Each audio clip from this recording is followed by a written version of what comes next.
Hi everyone, let's start today's anime recap. The story kicks off with a guy named Pei, who's sprinting to work like he's in the Olympics. Pei's just a regular dude with a normal job and a boss who could win the gold medal for being toxic.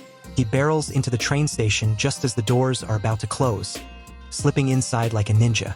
It's 8:59 a.m., but Pei zooms through the office and signs in right on the dot. The morning drags on, and Pei's stomach starts growling like a bear. He debates over lunch deals because his wallet's emptier than a desert. After lunch, he sneaks in a game break but switches screens faster than a magician when he spots his boss lurking around. The boss, oblivious to Pei's quick screen switch, keeps trying to catch him slacking off like it's a game of hide and seek. At 6 p.m. sharp, Pei's ready to make a break for it, but his boss blocks his escape. The boss demands an early copy of Pei's presentation, which isn't due for another week. Pei dreams of standing up to him, imagining a dramatic showdown where he threatens to sue if he doesn't get his severance pay. But reality kicks in, and Pei agrees to work late, his heroic fantasy vanishing. As the last one in the office, Pei toils away until the lights flick off. He gets a message from his buddy Yang with a fortune quiz. Clumsy as ever, Pei drops his phone into the trash. When he picks it up, the phone lights up like a Christmas tree, and a mysterious voice declares the activation of the fortune conversion system. Talismans swirl around him, and he's sucked into the trash bin, vanishing in a flash. Pei wakes up to find Yang shaking him, urging him to get ready for the dean's class. Dazed, he realizes he's back in his old college dorm, a freshman all over again. Pei's head spins as he pieces it together. He's time-traveled back to his college days. He debates attending the dean's class, remembering how the dean never took attendance. But another teacher did, failing everyone who skipped. Deciding this is his golden chance to rewrite his future. Pei vows to avoid the dead-end job he once had and make the most of his second shot at life. Suddenly, Pei's on the brink of falling when his fortune conversion system kicks in. The system, named Richie, introduces itself like a game show host. Richie explains it will give him startup cash to get rich. Pei is handed $50,000 and immediately starts daydreaming about all the things he could buy. Richie continues, explaining that he'll get regular cash infusions to run a company. The twist? Pei's profit-to-loss ratio shows that losing money is actually more profitable for him. Pei is over the moon, thinking that losing money is way easier than making it. Richie tells him the first step is to register a company.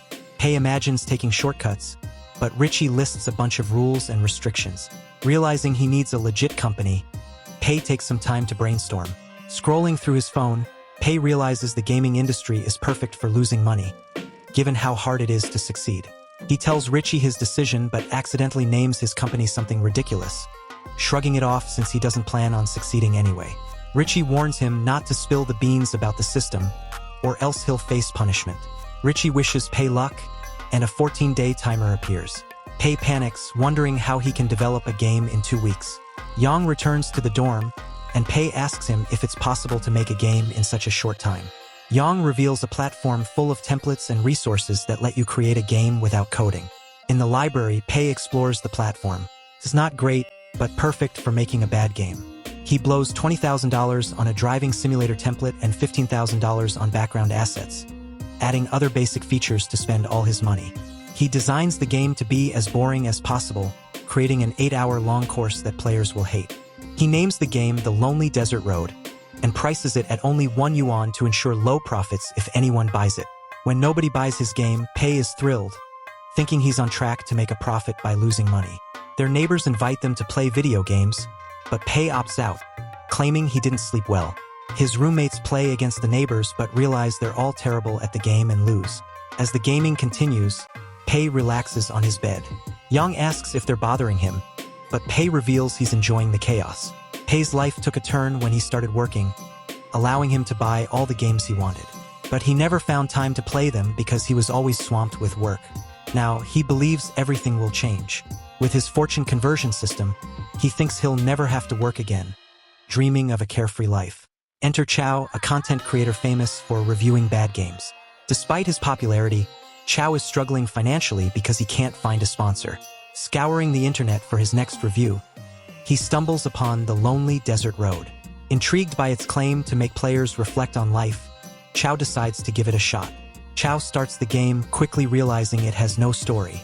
He drives aimlessly through the desert, crashes, and loses. Determined, he spends hours trying to complete the game but grows drowsy. When he attempts to pause, he discovers he can't, leading to another crash and mounting frustration. Convinced his gaming skills are being tested, Chow pushes through, only to find himself struggling more and more. A notification hints at something waiting at the finish line, piquing Chow's curiosity. He presses on for hours, contemplating life and thinking he's achieving enlightenment. Finally, he reaches the end, only to be congratulated for wasting 8 hours of his life. Furious, he calls the game a scam. Meanwhile, in the classroom, Richie informs Pei that he has 11 days left before the next deadline. Pei is thrilled, thinking he's on the brink of fortune since no one is downloading his game. Just then, he overhears classmates talking about the lonely desert road. To his shock, it has gone viral. Rushing home, Pei checks his laptop and discovers the game's sudden popularity. He watches Chow's video, where Chow advises viewers against playing the lonely desert road, dubbing it the most boring game ever and revealing it congratulated him for wasting time. Ironically, this piques viewers' curiosity, leading to a surge in purchases. Yang invites Pei to play the game, suggesting they give it a shot, but Pei refuses, worried about his plan backfiring. Desperate to make the game flop, he changes its description to dissuade players, urging them to ask for refunds. However, players find the refund process tedious and decide to let him keep the money. Days later, Yang comments on how terrible the game is but admits people can't stop playing it. Pei explains it wasn't meant to be played, sinking into despair as he realizes he'll earn less money. The scene shifts to Lee, the owner of a large gaming company, setting the stage for the next twist in Pei's unexpected journey. Lee's assistant informs him about the lonely desert road, noting its growing popularity but dismissing it due to its low price of 1 yuan, thinking it's not profitable. Lee, revealing his ambition to monopolize the gaming industry, fires her for lacking vision. Meanwhile, Pei scours the internet for ways to lose money, but finds no advice since no one's interested in that topic. When the closing date arrives, Pei discovers his game earned 70,000 yuan, but due to the conversion rate, he only receives 700 yuan. Richie congratulates him on creating a successful game, but Pei is frustrated because he wanted to earn more. Richie then tells him he will have 300,000 yuan for the second round in 30 days until the next closing date. Pei wonders how to spend the money since it can only be used to start a business. He returns home, and Yang invites him to play a game, noticing Pei's bad mood. Pei agrees, and Yang informs their roommates, hoping they can finally beat their neighbors. Despite Pei carrying the team, they lose because Yang is a terrible player. The team blames Yang, and he retorts that Pei should have done better, upsetting Pei. But this gives Pei an idea. That night, Pei realizes Yang could be the key to losing all his money. Pei approaches Yang while he's sleeping, but Yang wakes up and panics, alerting everyone in the building. The next day, Pei continues to follow Yang, who gets upset and asks what Pei wants. Pei tells him he needs help developing a game. Yang is reluctant, thinking they won't succeed, but Pei reveals he's made 300,000 yuan as the creator of the lonely desert road. Shocked, Yang calls Pei a genius and agrees to help, promising to find books on the topic. Back in the dorm, Yang buys programming books, but Pei believes they'll fail because Yang isn't being practical. Pei reminds him they can use an online platform to simplify the process. Yang tries reading the books anyway but falls asleep immediately, making Pei happy as he thinks his plan is working. The next day, Pei contemplates their new game. He knows his company is popular because of a driving game, so he needs a different idea to avoid attracting the same crowd. He considers using all his funds to create a big game and then failing to launch it, but Richie warns him of a penalty, so he abandons the idea. Pei realizes mobile players are unfamiliar with his company, so he decides to create a mobile game. Knowing card games are popular but often fail because they copy the top game, Three Kingdoms, he decides to make the worst card game ever. Pei tells Yang they'll hire artists to help with the design, setting their plan into motion. Yang suggests a cheaper way to make the game, but Pei is determined to lose all his money. He insists on investing everything to create the best card game possible. Over dinner at a restaurant, Pei tells Yang to rewrite the character stories. Yang worries this will ruin the game, but Pei encourages innovation, telling Yang to let his imagination run wild. Yang imagines turning the characters into strange creatures, and Pei calls him a genius. Pei decides to hire Yang for 3,000 yuan per month, leaving Yang overjoyed. Meanwhile, Lee's new assistant informs him that Three Kingdoms is losing players because it's hard to get rare cards. Lee explains that making it easier would ruin the game's addictiveness, so he's not worried about the decline in card games. The assistant mentions Pei's company copying Three Kingdoms, but Lee, thinking his creativity is being questioned, fires him. Back to Pei, who laughs at Yang's ridiculous ideas, thinking their game will be a flop. He searches for a rookie artist to create ugly designs, finding someone he thinks will help them fail.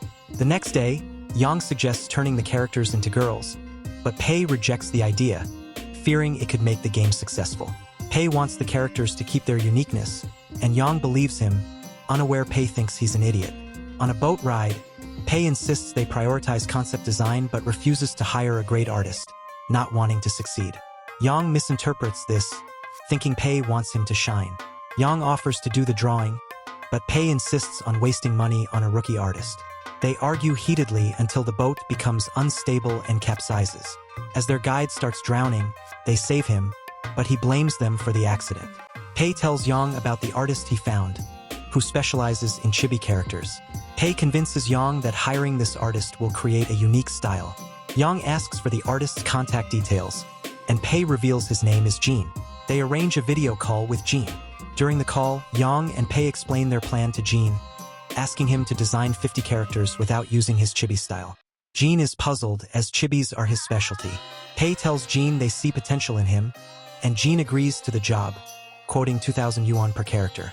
Yang gets upset, thinking it's too expensive, but Pei insists the price is too low and offers Jean 3,500 yuan for his unique art style. Jean is surprised, thinking it's more than enough. Richie warns Pei that unreasonably increasing the price is against the rules, so Pei tells Jean it includes amendment fees. Jean agrees and Richie withdraws the warning, thinking the price is reasonable, although Pei doesn't plan to ask for amendments. Pei tells Jean he has full creative freedom with the art style and 2 weeks to complete the task. After the meeting, Yang comments that he doesn't like Jean because of his attitude, but Pei suggests Jean might be an introvert. Pei tells Yang to handle the art designs while he works on the gameplay, though he secretly wants Yang to monitor Jean to ensure the drawings are as ugly as possible.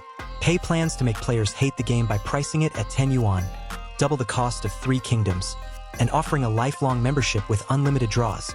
Knowing players enjoy grinding for rare cards, he searches for the worst template and finds a failed project from another company, which tried to copy Three Kingdoms. He decides to buy it, thinking no one will want to play it. And cut. That's all for today, folks. Remember to like and subscribe. Hope you enjoyed the recap, and see you next time. Bye.